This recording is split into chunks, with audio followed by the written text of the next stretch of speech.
just don't cry. You can rely on me, honey. What's going on, everyone? Welcome to finally an episode of the AxPx podcast. Sorry, I've been keeping you guys, been a bit quiet lately, but I haven't really been, that inspired to really pursue any interviews or anything like that. So I've been kind of just playing it by ear. I know our last podcast was me and Joey. I thought it was a mess of a podcast, so hopefully you guys got something out of it, but just talking about gay marriage debate and all that kind of stuff. But anyway, I have today's show. I've been working on this for quite a while, trying to get this going, and it's an interview with Timothy Den. He has a band called Ohvaur, and he has a very interesting story dealing with immigration and things like that. So let's just jump right into it. Well, with me today is Timothy Den. He has a band called Ohvaur, and they just released an album earlier. Was it late 2012? No, it's been done for a long time, but the official release date was early March of 2013. Okay, cool. And I did feature them on an early Geek Couch Backstage Pass episode, and I've been wanting to kind of connect with Tim for quite some time to just chat about his story, because he does have an interesting story that kind of leads into the recording of the album and things like that. So I think I briefly mentioned your story, Tim, on that episode. Yeah, I appreciate that. I listened to it. Cool. Awesome. So I want to try to start this conversation. I mean, I guess let's talk a little bit about the album and when you guys recorded it and kind of what went into that. Okay. First off, just so people get an idea of what went into that. You guys recorded back in 2011. Well, this is a weird thing with this band. This band, quote unquote, the 5 core members of this band have only been in the same room maybe 4 times. Okay. And that was years ago. This is like, I'm talking about 2007, 2008 was the last time all of us were together in the same room. Basically, Ohvaur started more as with no set goals in mind. Myself and a few of the other, maybe like 1 or 2 of the other guys in the band were guys who, lived out of vans in our previous bands and toured the country and really lived that lifer kind of lifestyle, When I started Ohvaur, it was already a few years after I had left that life behind. I was, settling down. I was really burnt out from the road. I was burnt out from being so worried about, my art becoming my career and if it's going to be enough to feed me, all that stuff. So I really wasn't thinking about having a band. What I really wanted to do was create something that I just, without any preconceived notions, and I was very interested in electronic music, yet I didn't really know how to go about making it, because my background is from, all organic stuff, playing instruments, traditional instruments. And I just happened to meet these 2 guys, Joel and Christian, who are much younger than I am. I'm 36, and those guys are like 28 or something now, but when we met, they were like, 22. And at first, it was just mainly me and Joel and Christian messing around, and we just really had no idea how to make the organic stuff blend with the electronic stuff sonic-wise. I mean, it's easy if you ever if you're the Postal Service, you have a little loop and you kind of put your song over it. That's not a big deal.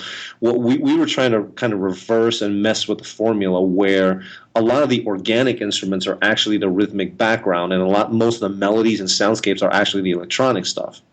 So we were kind of flipping it around, not on purpose, it just sort of happened, and doing other stuff with it. And we found out that the technical aspect of it was much more complicated than we had thought. Just how to make certain frequencies blend together. Yeah. So it took us years, and then my friend Dan came into picture, and me and Dan had grown up together. We've known each other since we were like 13, and Dan was initially the person who introduced me to Joel and Christian, because we're all 4 of us are from Miami, And I left Miami right after high school when I was 17, and I haven't lived there since. So it's been about 20 years. But Dan lived down there for a long time. He met Joel and Christian, and Joel and Christian were moving up to Chicago. So he kind of put us together, and then eventually Dan followed as well. So the four of us in Chicago started to slowly figure out how to make sense of all this. And then we found Mike, who I had done some road time with. Mike's the drummer. And I knew that this guy was just unbelievable, and and I brought him in, and the five of us were, for a while, were trying to figure out how to make this work, not just even songwriting wise, but just recording wise, because it just sounded weird. The frequencies weren't matching. So we finally it took us a long time, I think like 2-3 years to make 5 songs, and that was the first EP. Mm-hmm. So, and also, during this time we were, each of us had jobs, and I got married, and people were starting families. So and like I said, we weren't pursuing it very actively. So that's why 3 years of on and off stuff produced only 5 songs. Yeah. Now, after that, and it also plays into the fact that Dan is a professional engineer. He's worked on a lot of really, bigger name, quote unquote, records. And he had no experience with electronic music. I had no experience with electronic music. And eventually, we were all on different platforms and all this stuff. Finally, to make a long story shorter, so the EP had been out for, I think, 2 years or something, and we were moving really slow. Mike moved to L.A. because he's a pretty highly in-demand drummer. So Mike moved to L.A., and Joel and Christian moved back to Miami. So now we have 3 cities amongst the 5 of us. And this happened quite a few years ago already, like in 2009 or so. And what happened was we just weren't sure what was going to happen, but ideas kept coming up. Either I had some ideas or Joel and Christian would mail me stuff. So eventually we took steps in making sure that we all use the same platform. So, we're all on Macs, and we all run, either Pro Tools or what is it called? Oh my God. Or Live, Ableton Live. Okay, and I was like, not GarageBand. No. I haven't used that in years. Yeah, Ableton Live is really the glue here. Okay. And so once we all had Ableton Live, I mean, it just made it a lot better. And I also got some native instruments. I got the native instrument Complete, which is just a behemoth of music software. Is just the most amazing thing. So I was really able to start demoing whatever it is I heard in my head, send that to Joel and Christian, or send that to Dan, and they're able to do whatever they needed to do in the same platform. So then the exchange of ideas and the adding or the taking away moved much faster. So that started, I would say, in the beginnings of 2011. Okay. We had by 2011, I think we had a few songs semi-done, like maybe 1.5. And then beginning 2011, I started to really spend half of my time down in South America, living down there, working down there. And any free moment I got during my crazy work schedule, I basically was just on, Ableton Live and Native Instruments, making demos or taking ideas that the dudes in Miami had sent me and working on those. And slowly but surely, we would send some of the rough ideas back to Dan, and Dan would figure out the technical aspect of it, how it could work, sonically, what it should sound like. And then when I was home, when I'd come back to Chicago for a few weeks, we would just squeeze in as much time as we could and try to finish that up. So a good percentage, like 75% of the stuff you hear on the album, like the things that I'm singing, the guitar lines that I'm playing, aside from demoing them in South America, those are like the very first time or second time I've ever performed that. So the album is the complete opposite of like a traditional band album where a band practices for 6 months and goes into a recording studio and plays what they've been practicing their hearts out for 6 months. It's the total opposite. Like half the time is the drum takes on it is literally Mike playing the song for like the second time ever or the third time ever, Yeah. So a lot of it is just based on like you exchange ideas, and you kind of, you hear these demos and you kind of learn these parts, and you make suggestions. And then when you go in for the final product, that's it. You do it right there and then that's it. And so half those songs, more than half those songs, we didn't even know how to play live, because it was just a painting that everyone was throwing colors on, and there's no idea, no thought of how would we ever reproduce this live, and it wasn't something that we cared. And to this day, well, we started having some rehearsals, but we never played any shows behind the album. It just, by the time the album was done and released, I had finished up my tour of duty in South America pretty much, and I started a new job, and I had a kid. And Mike was still in L.A. I mean, we didn't really actively look for a new drummer. Dan is married and bought a house, so we just kind of was just, we don't really have time to figure out how to play this live. Even though we eventually did figure out how to, we just never played any live shows. So that's really the story behind the album. I think we all wanted to make a full length. We just didn't know how or when, because the way we made the EP was such a headache, and we just didn't think it was possible. And then all of a sudden, hey, everybody has the same software, and there were enough ideas there to build off of, and it took a lot of work. But I think altogether it was probably like a year and a half on and off. Yeah. Which is good. Year and a half for 9 songs is better than 3 years for 5 songs. So and that's it. And then I wasn't sure at the time when I was making it. I was really happy with it, but I wasn't sure if I'd really ever make another album, given the fact that I like my job, I like my family, and I just don't know how much time I'll have after this. Yeah. And and then by coincidence or not, some of the themes in the first few songs were already headed toward the direction that the album would eventually take. So then I kind of was just like, wow, okay, maybe I could finally tackle the thing that I've always wanted to talk about. And I was really scared at first to do it because it's a huge story. I wanted to include a million things. There's a lot I wanted to say. I didn't know I could do it in 9 short songs. I wasn't sure if I was going to be able to stay, non-biased and be able to narrate instead of being like a sob story, all that stuff. But eventually I was like, man, if this is like my last album, I gotta just go for it. And that's what I did. And I thought about doing this for years. I just never thought I was ready, and I didn't know how to approach it. Yeah. So before we get into your story of the theme of the album and everything, what I want to get a little technical. Like, what made Ableton Live kind of connect for you guys? Was it price, functionality? It's definitely functionality. Yeah. Ableton Live is the most. I don't want this to sound like a commercial, but it really is the most incredible, flexible, intuitive tool I've ever used. I mean, Ableton Live itself is a blank canvas. Uh-huh. You can do anything you want with it. You can import sound clips. It comes with a few like built-in software. What is it called? Oh my God, it's been so long since I used it. They're called VSTs, virtual. Oh my God. Plugins, whatever. They're plugins that you can manipulate sound with, but what sound you want to manipulate is up to you. You could record it, you could import it from like a clip of a song you like. You could do field recordings. You could like what I was doing, importing like virtual instruments from native instruments, mm-hmm. and using that as a kind of what is the word I'm looking for?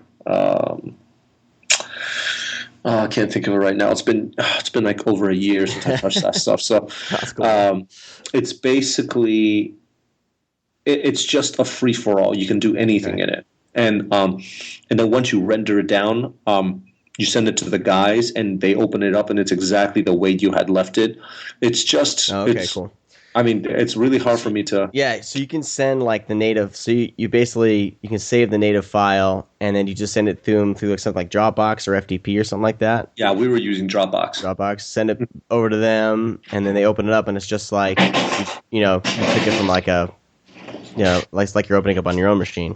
Yeah, some of it is like if you're using some specific plugins to create specific textures and effects, you would definitely have to have the exact same plugins. Otherwise, you open up the file and it says it's missing a plugin. So we at first had to match all the plugins. But Joel and Christian, the electronic guys, didn't have native instruments. So whatever I made in native instruments, I would have to render that down into like a WAV file. Oh, okay. So they would have no control over those pieces, but really those were like guitar, bass, and stuff that they're not quote unquote, traditional musicians. Mm-hmm. So it didn't really matter. They didn't really, it didn't really bother them. It was not their concern. Everything that they did want to manipulate or change, it was freely available for them to do so. Okay.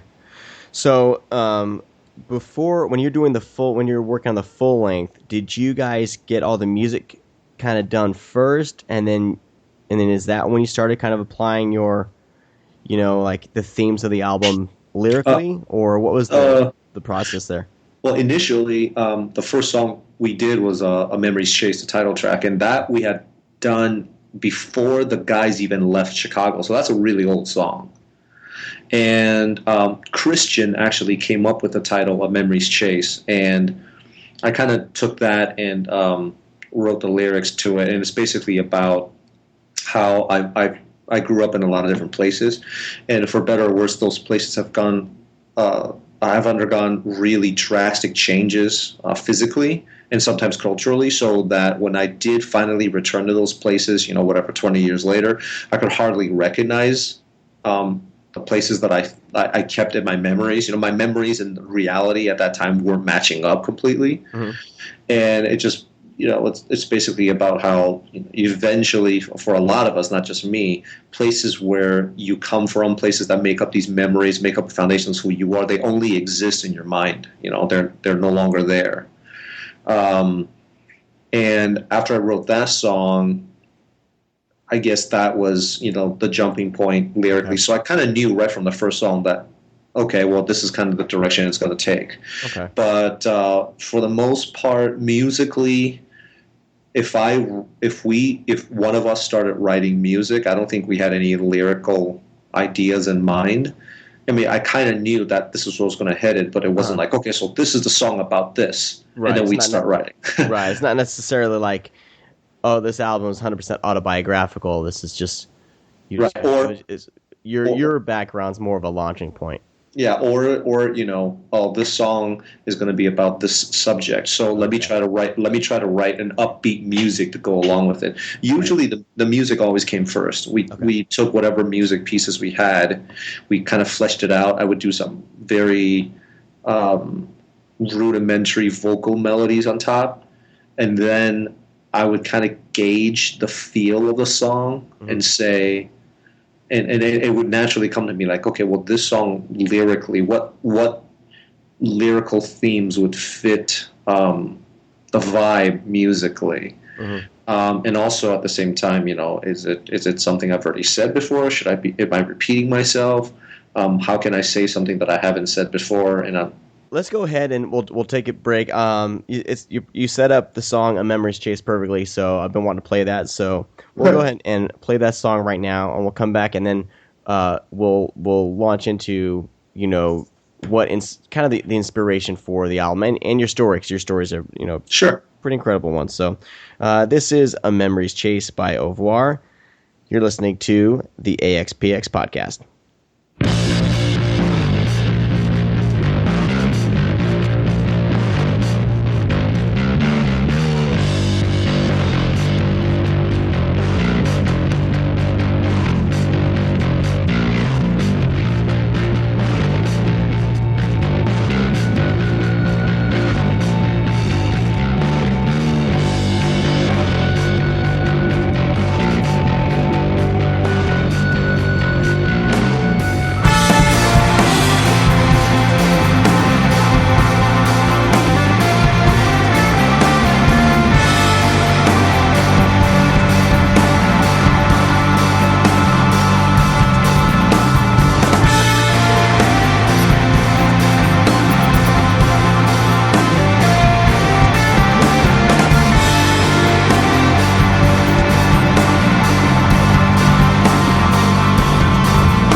Only echoes can bring me back the cities I once called home.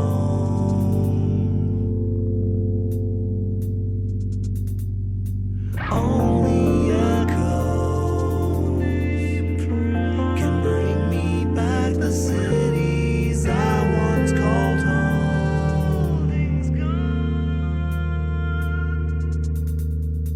Only echoes can bring me back the cities I once called home.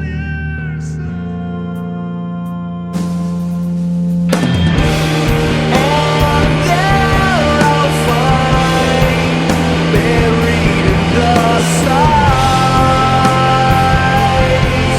the places I held you take my form.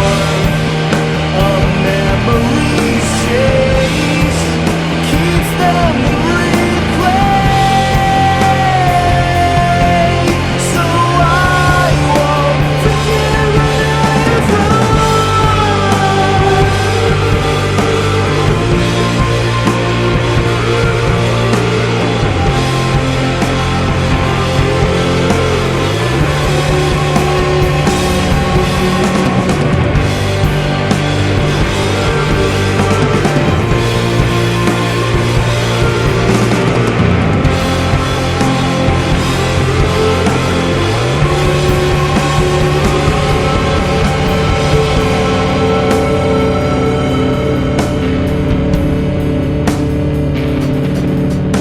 That was A Memory's Chase by Ohvaur. I'm talking to Timothy Den right now. He's the singer, songwriter, part songwriter. You gotta, Yes, right.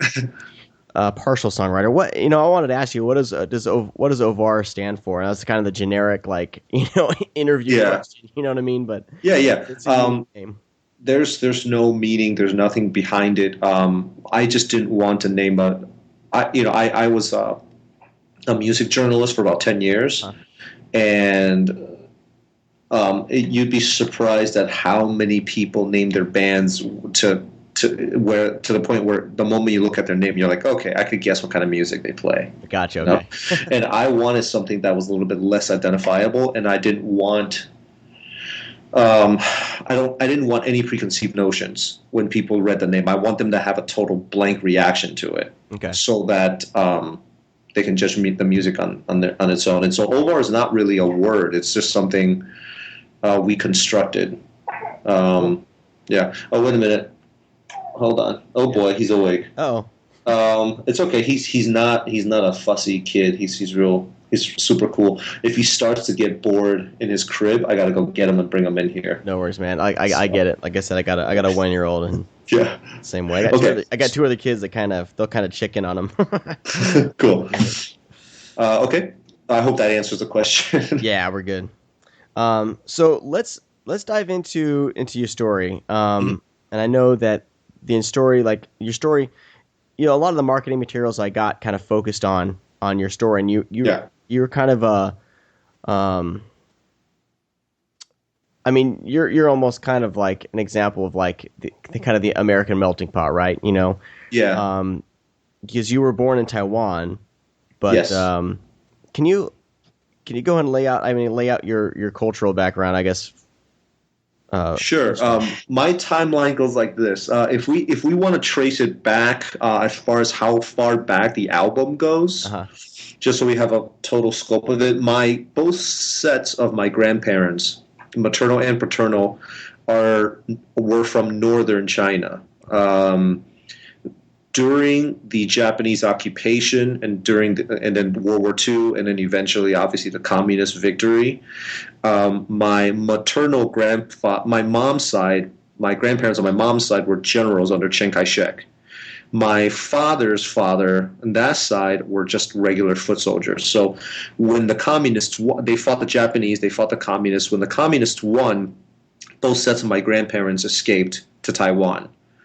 My grandfather, the Den side, were unable to bring anybody except, like my grandfather had. My father was born in the snow on a train platform in the middle of war. Wow. And so we don't really know what his birthday is, when his birthday is, and he almost died. I mean, he was purple, basically. He was carried by my grandfather in his arms in the dead of night, sneaking across the ocean in a little makeshift raft to Taiwan. Wow. And my mother's side, my mother's parents were a little luckier because they were more, higher ranking. They were able to bring some of their family to Taiwan, but and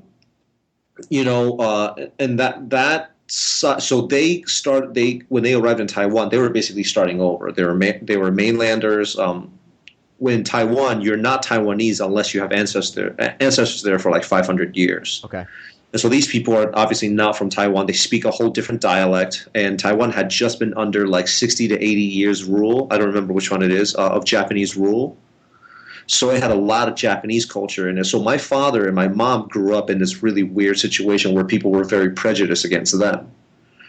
And so up to this point, some of the topics that I cover is in the song Northern Strength. And that basically talks about, the first verse is about my grandfather, my paternal grandfather. I asked him once what he remembers from 8 years of being at war for 8 years, and he just said walking. Huh. They would just walk nonstop. And I said, "What did you see?" And he said, "Dead people. People dead of hunger, of being frozen, whatever it was." So the first verse deals with him, where it deals with his experience in the war, and then of course escaping to a new life with his 3-month-old, 6-month-old son in his arms. Who was born in the snow. And then the second verse is about my mom's mom, who was probably the closest family member I had growing up. And she had come from a much more, like a little bit wealthier background. And she gave it all up to follow my grandfather. And so they moved around a lot, fighting the Japanese and the communists. And the story I remember the most of her telling me is everything she had, pictures of her parents, letters, memorabilia, everything for the entire first half of her life, from 40 and before.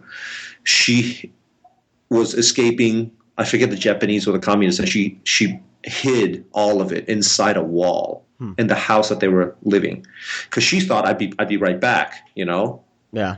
And she never again set foot on China. Wow. She never saw her family again. She did nothing, So my mother's side and my uncles have tried to go back to find somebody. My mother's side, all of their extended family, everybody just evaporated. There's nothing left at all. We cannot find anything of what happened to any of them. My father's side, my grandfather was finally able to go back and see his brother, but really there's no telling if it's really his brother, because it's been 50 years or whatever.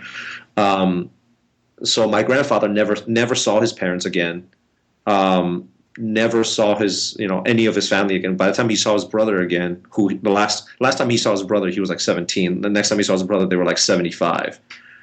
And there's no really concrete way to really say that is your brother. But yeah. Then my great grandparents had died during the Cultural Revolution. My great grandfather was forced to hang himself.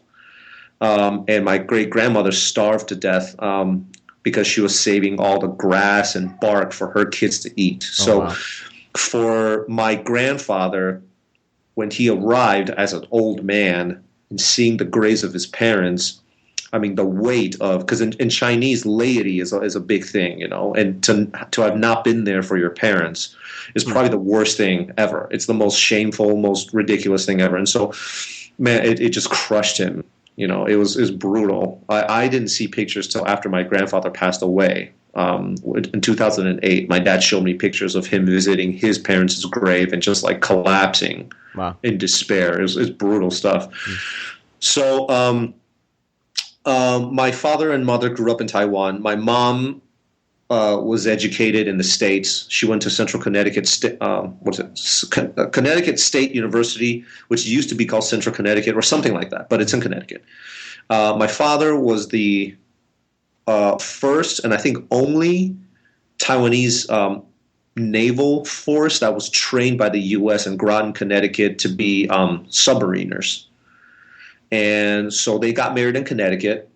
And my father was pretty patriotic and decided to, let's go back to Taiwan. I mean, the country paid me to come to the States to get trained. I want to, serve my country. And my father's side, nobody had grandkids yet, so I was going to be the first grandkid. So let's all go back to Taiwan. So then they were back in Taiwan. I was born. My sister was born. By the time I was 4, my father left for South America. He had why, but somebody said there's opportunity in Ecuador, and this is 1981. I mean, the roads weren't even paved in Ecuador at that time. Yeah. And he's a 37-year-old man who didn't speak a word of Spanish, but he's got balls. So he's like, yeah, all right, I'll go. I don't care. So he went, and eventually he built up his own business. And the idea was first to bring us over to South America. But my mom at that time was obviously, did not want to do that. I mean, the marriage was basically, over. And so they made a compromise that my mom would move to the States, which is what she wanted, but that she would remain close enough to South America so that we could go back and forth between the two places. Mm-hmm. So that's why she picked Miami. And so I was almost 10 when we moved to Ecuador. So I was in Ecuador, and I was in Miami, Ecuador, Miami, like that up until I graduated high school. And then after high school, I moved to Boston to go to Boston University. I lived there for almost 10 years. My band in college was the first band I was in. I started touring, and then my band after college was the first band to be signed. And we worked with Jay Robbins, we worked with Discord Records, and then I moved to Chicago in 2004. And yeah. So when you guys were living in Miami, was your mom considered a U.S. citizen? You guys have been bouncing from Taiwan to Miami to Ecuador. Yeah, so when we first arrived in the U.S., we came on what's called the L1 visa. The L1 visa is an entrepreneurial visa given to folks who are basically guaranteeing that they would start a business in the U.S. that would provide Americans with jobs, mm-hmm. essentially. And so every few years, in order to renew the visa, you would have to prove that you had so many employees, you had so much income, et cetera, et cetera. So we were able to do that. We came to the country, no problem. I think this was 87. I think we renewed it in like 1990, no problem. And then in 1993, during the next renewal, our lawyer died. He was really, really old. Mm-hmm. So he died, and everything that he was taking care of is frozen up, gets frozen in, probate or whatever.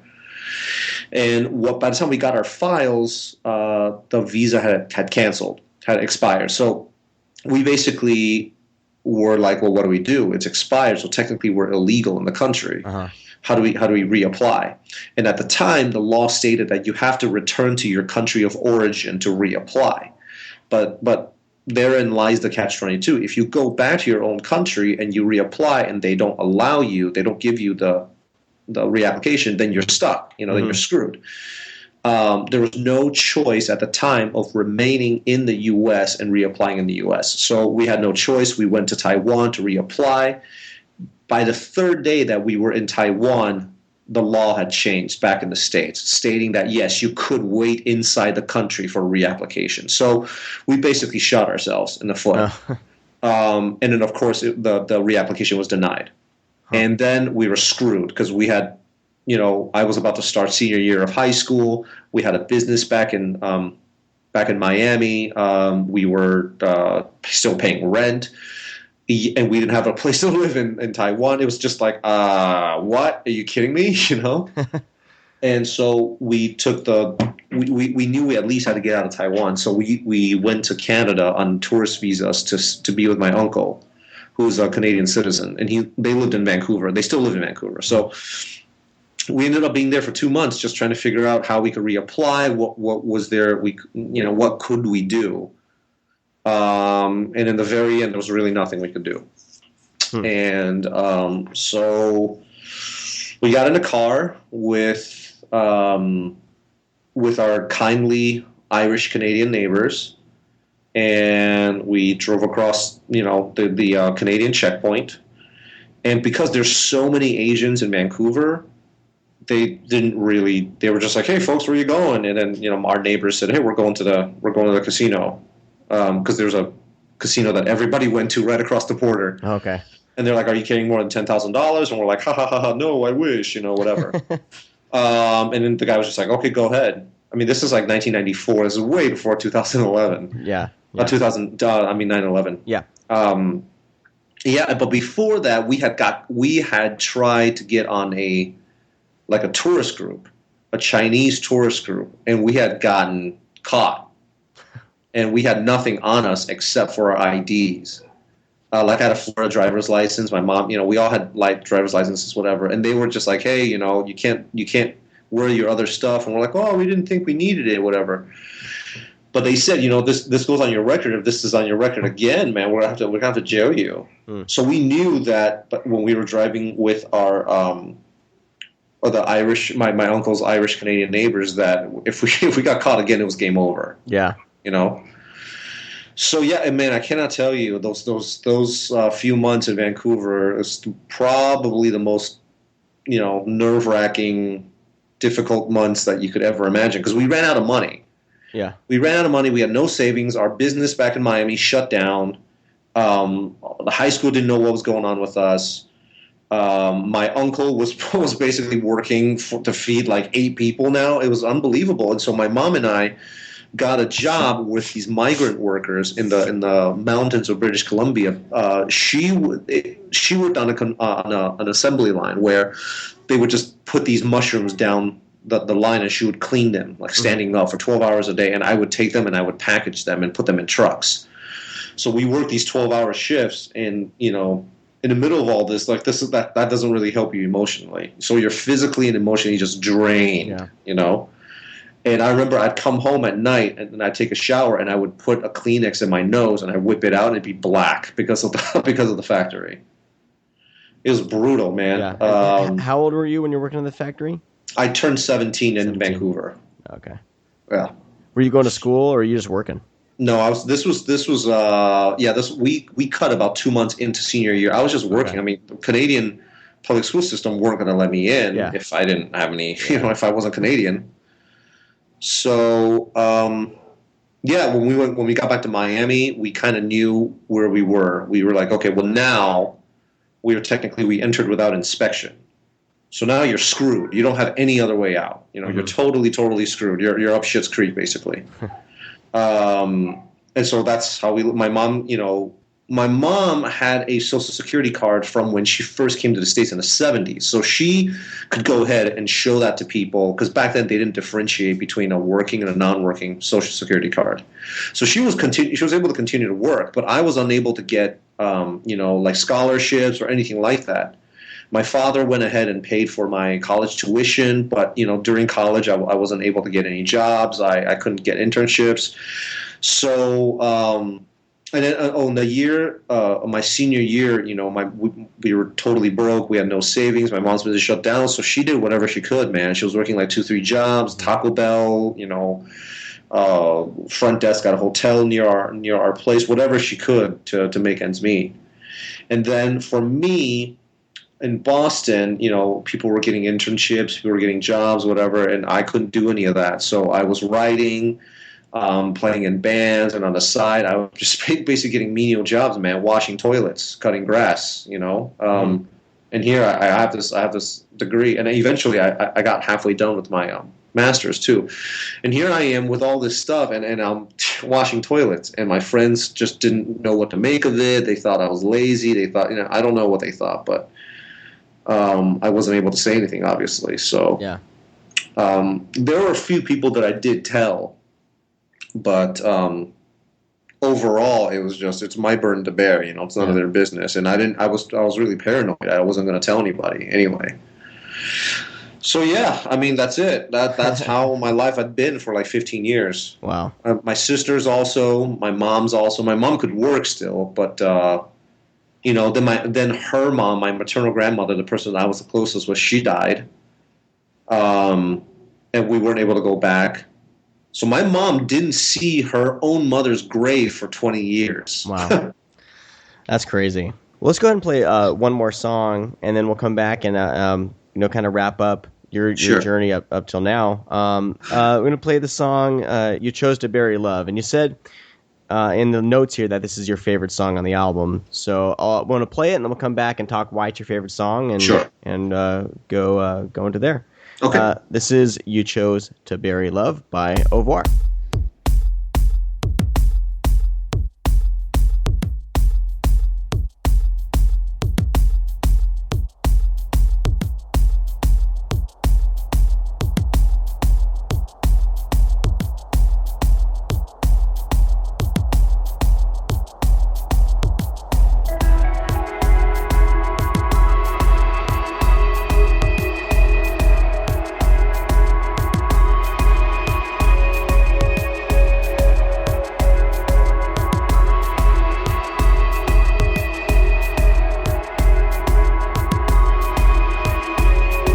Could you have seen it on that day 30 years back?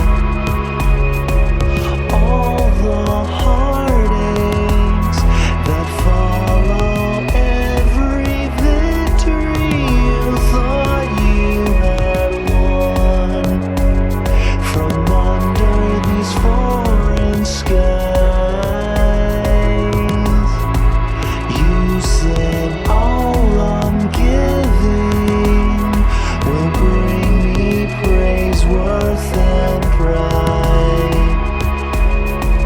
I will offer my life, my blood as sacrifice. You chose to bury love to get what you want.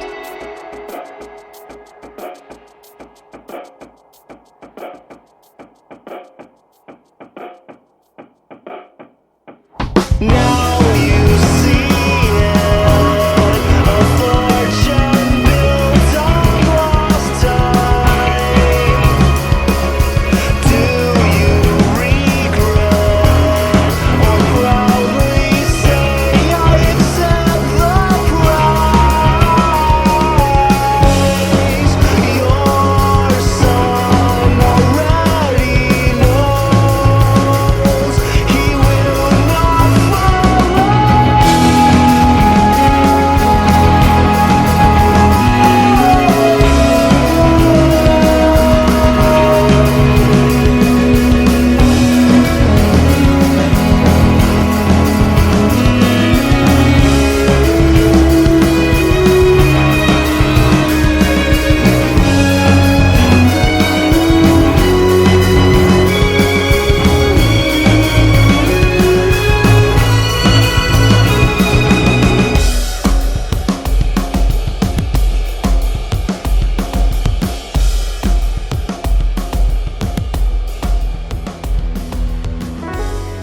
What do you count when you can't sleep?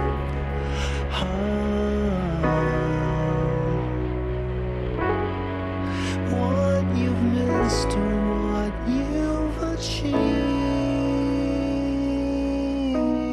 That was "You Chose to."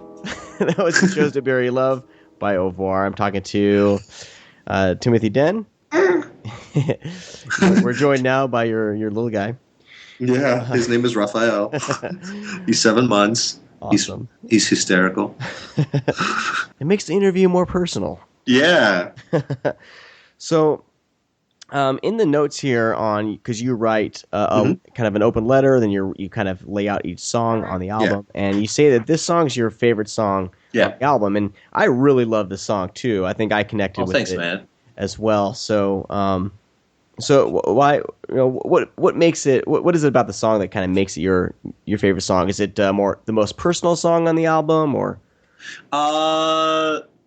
I would say the answer is musically it came together the fastest. And I was the most satisfied with everything about it. Just, the vibe that the the texture of the sounds that we used, the structure of the song, the melodies, everything about it. I think I was just 100% happy with. And then lyrically, I'm more of a, in the past, my lyrics are more metaphorical. But for this album, I wanted to break it down a little bit and make it a little more understandable. And so this was the first song where I was like, I'm just going to say what I want to say. And I just felt really stupid writing lyrics in such like, first person kind of everyday speak. I just felt really dumb when I did it. And then when the song was finished, I was just shocked at how much I liked everything blended together. And so that was a nice surprise. And at the same time, I was really able to say everything I wanted to say about the song so bluntly. And then, of course, this was the song came together really fast. And I did it, I think, the first weekend that I had arrived in Lima, Peru. And it just reminds me, like, especially the beginning, the first few bars before the vocals kick in. When I hear that sound, all I can see is basically the mountains in Lima. Well, the mountains in Lima are really, really ugly. They're just giant mounds of dirt. But there's a certain, especially that beginning until the singing comes in, it just sounds extremely, it really, really evokes, to me, it really makes me feel like I'm in South America again. And I don't know. It really moves me, just that first section. Well, let's talk about why you were in South America. So it sounds like you were bouncing between a few places. Now, was this before you finally got legal status again, as far as the U.S. citizenship? No, I became a U.S. citizen quite a while ago. Okay, so let's first talk about that. When did that finally everything kind of kick into gear and come together as far as your U.S. citizenship? Okay. I believe for you and your family, right? Yeah, it was a little. It happened at different times for us. For me, the loophole came when right before President Clinton left office, he had put into effect this law that basically said if you were illegal, but you had a college degree in a subject that you've already held a job in upon graduation for more than a year, then you could apply for this work certificate, which would be the first step in you getting your citizenship. So out of my entire family, I was the only person that, at the time, I had already been working at Lollipop magazine for a year. Okay. And I graduated with a magazine journalism degree, so I was like, perfect. So we did it, and I got the certificate. Now, this certificate meant that you could now apply for an exchange of status. So I did that, but in the end, they looked at my income and said I don't make enough money, believe it or not. So they denied me on the fact that I don't make enough money, which is just ridiculous. I say that. Meanwhile, I don't know how many people in the U.S. don't even work or don't want to get jobs, and so I was denied. Now, eventually, basically, what that certificate allowed me to do is, if I reapplied again, I did not have to leave the country. So I reapplied again when I met my wife and we got married. Then I was able to just reapply from within the country, and that happened in 2008. Okay. And that was it. So I've been a citizen. I've been, quote unquote, legal since 2008. Okay. Mm-hmm. Thanks to your wife?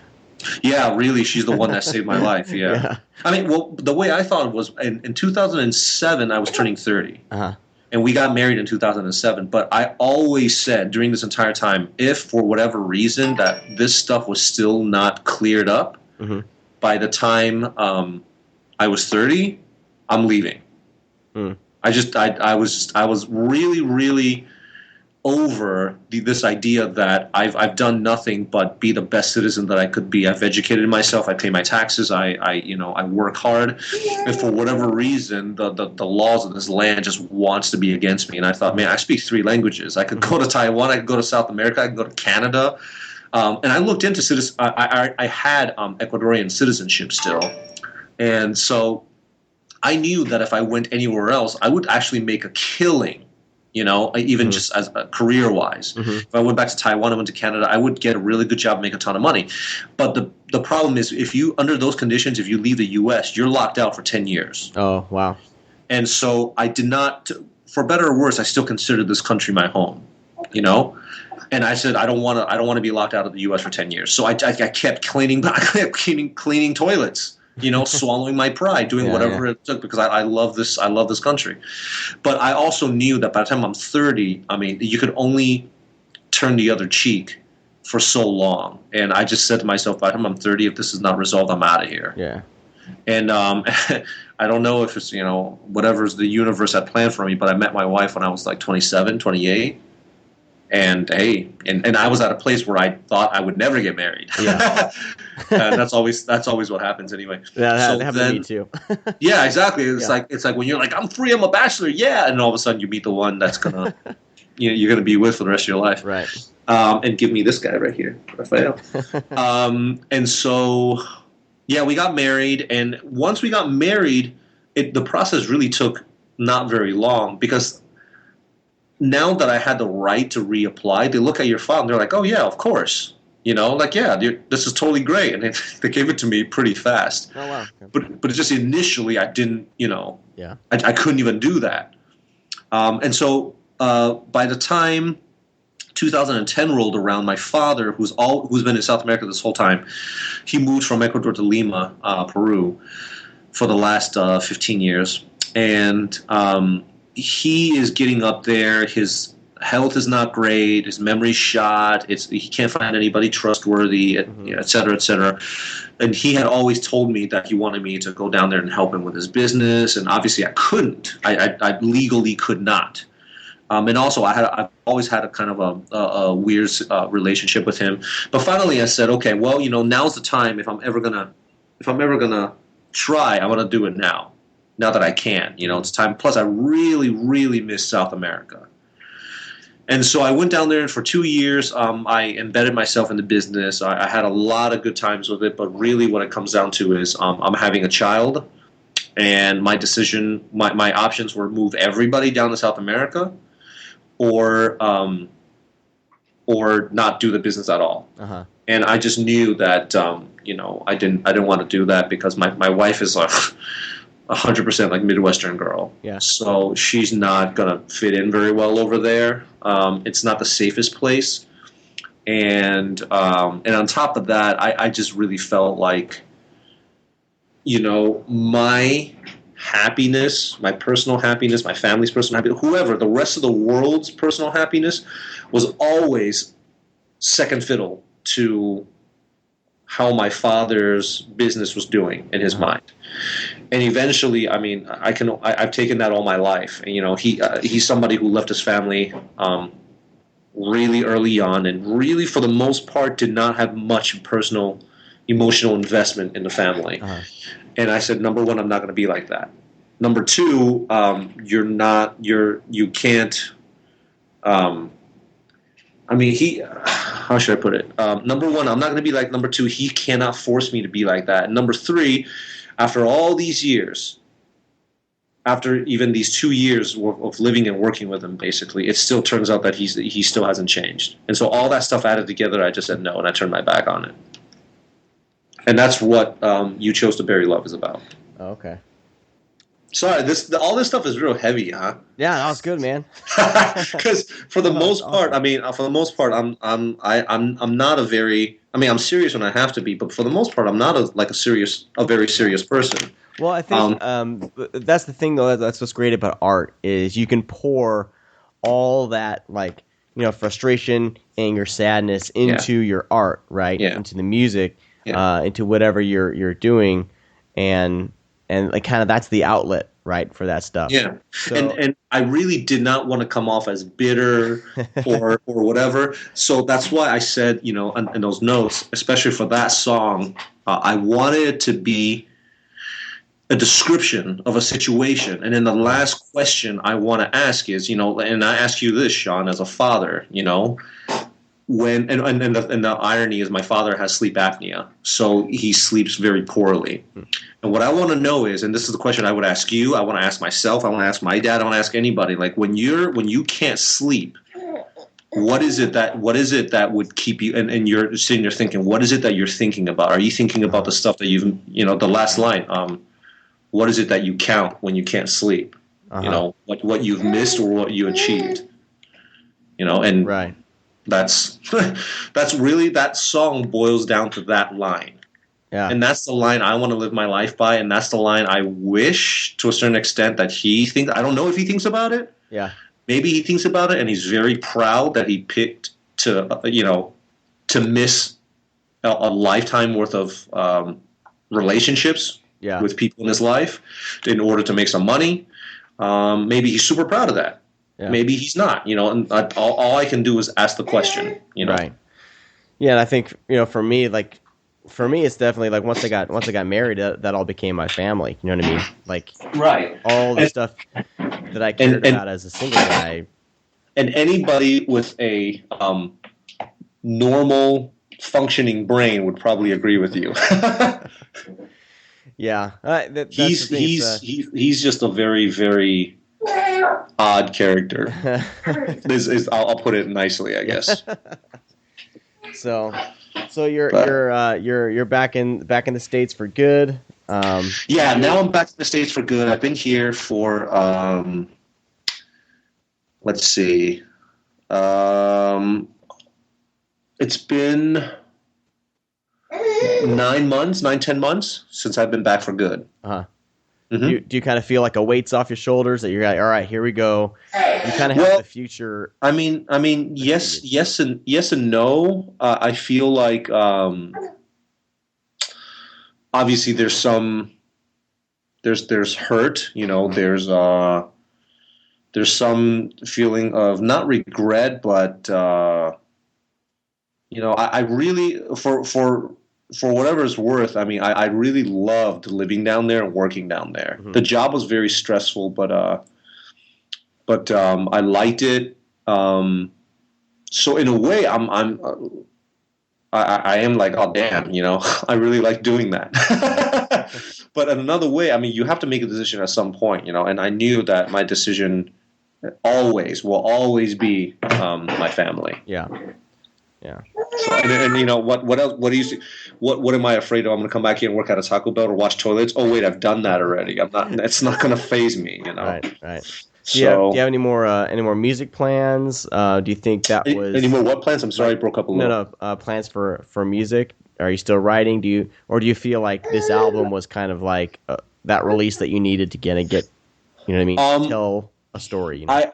I would like to write another album. I would like to write music for the rest of my life, obviously. But really, it has to be a natural pull. You know, I have to naturally feel like, I want to write songs. There's songs pouring out of me because I mean, every musician will say the same shit. It's like, oh, the music writes me. I don't write the music, whatever. But it is kind of true. It's just like when something comes to you and you all you can do is try to grab it out of thin air and put it on paper or something. And so for me, unless that happens, I don't try to force it. And unless there's something I feel like I need to talk about, I'm not going to write lyrics. So I'm not going to write lyrics about like, you know, what am I going to write breakup songs now or, you know, I can't write breakup songs. I'm happily married with a son, you know. So it really has to be natural, you know. Music has to naturally the music, the notes themselves have to appear to me naturally, and then I have to feel strongly about a certain subject matter for me to write lyrics. So right now, I hope that happens again in the future. It probably will. I just don't know how long down the line because right now my mind is not on it. You know, my mind's on other stuff. Hear you. Yeah. So. Well, great. Right. Tim, thanks for coming on the show and telling us about your story. Of course.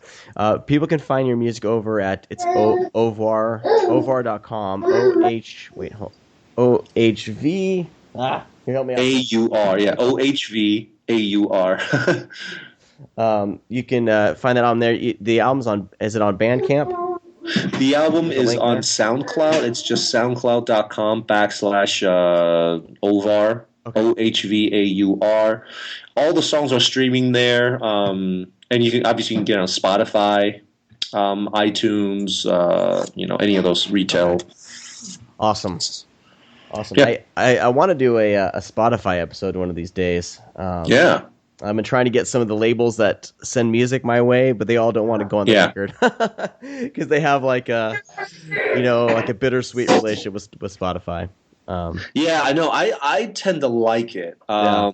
I don't use it very much. I kind of stick with my own iTunes library, Uh-huh. but it's really nice when I want to hear like I don't know, Celia Cruz or something like that. I can put it on. Yeah, I like it. I use it kind of as a buying tool. Like I was in a record store when the new Jimmy Eat World came out.